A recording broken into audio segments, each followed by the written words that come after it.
And this guy was kind of like the poster boy for, like a church boy.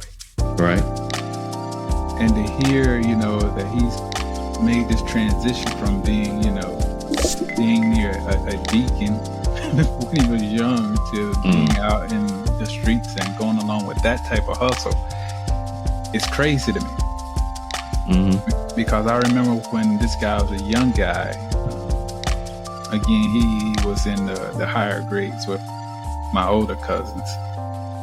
And I remember he had his kids young. He had 2 boys. I think one of them was on the way and one of them was already, on this plane. Mm.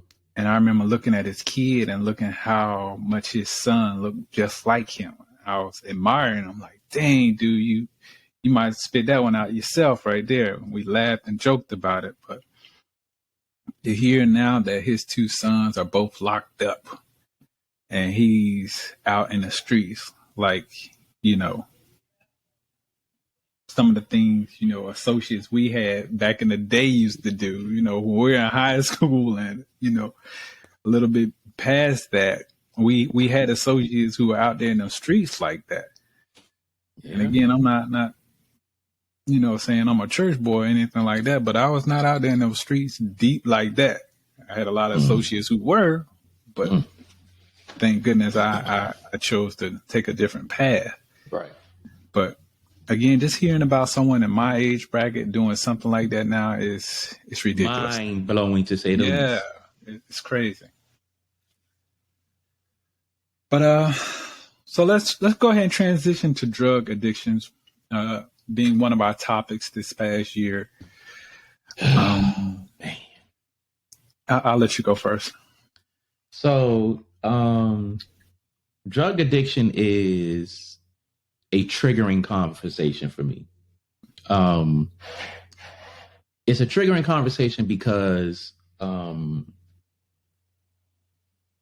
people justify drug addiction, and I know I'll get a little pushback on this, and I hope to get a little pushback just to further the conversation because, all right, I do understand that people fall to drug addiction under certain unfortunate circumstances. I completely understand that. But for the most part, I feel like drug addiction is a choice, unless you were a crack baby, as they call it, or something like that. You had no choice in the matter. All right.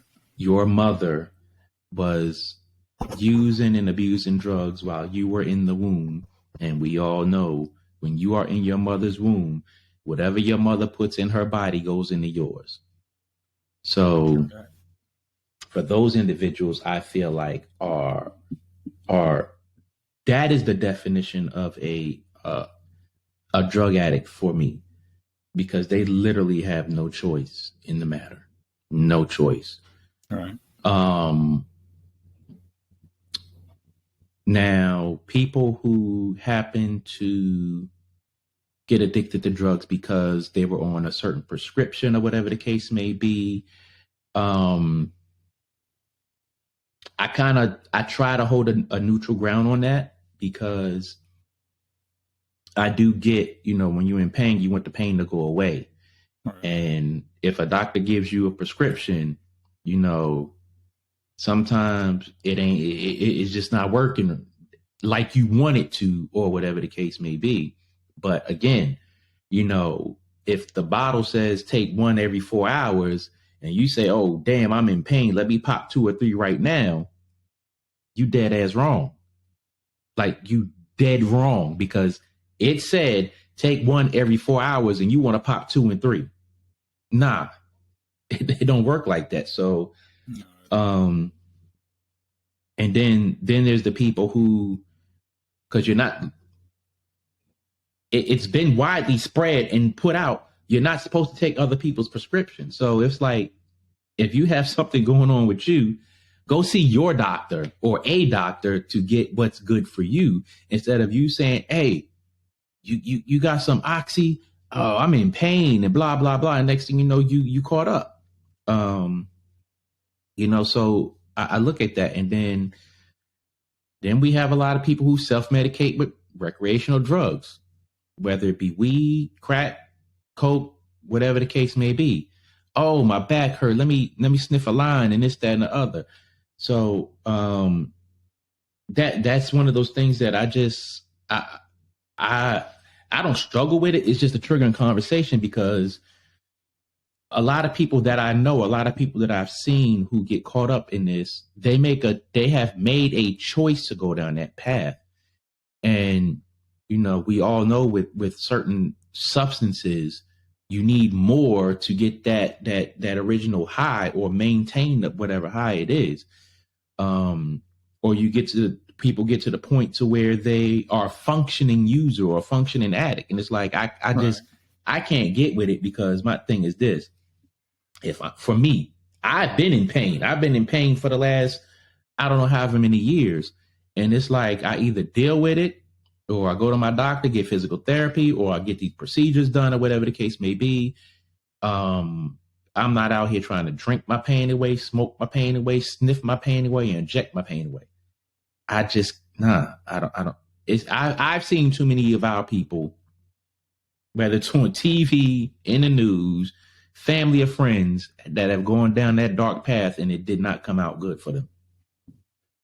Yeah, definitely.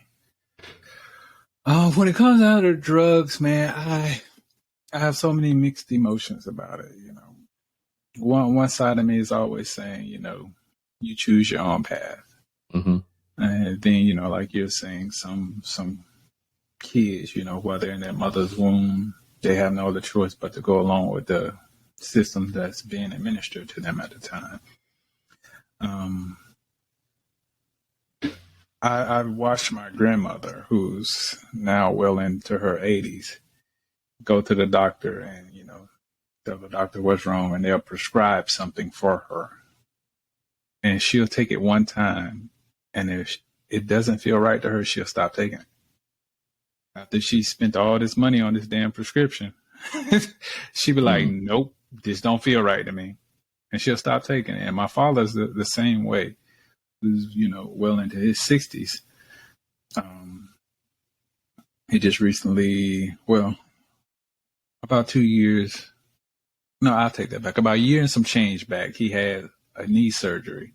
Mm-hmm. And although his knee still hurts him, from time to time, the prescription drugs that the doctor gave him, he took it maybe the first 3 days, and then he stopped taking it. And he just like, I see how this shit is addicting. Mm-hmm. And I just refuse to allow myself to go along with that. Because he said, even though my knee is hurting like a mother, I can't deal with that sensation of the drugs because I don't want to get addicted. Mm-hmm. And of course, there's me who I don't even like taking over-the-counter prescriptions or over-the-counter damn drugs. So, yeah. But, oh no, I feel like people are in pain nowadays, whether it's mental pain or bodily pain. It's a lot for people to handle. And again, we know that not everyone is strong. And again, I'm not making excuses for anyone.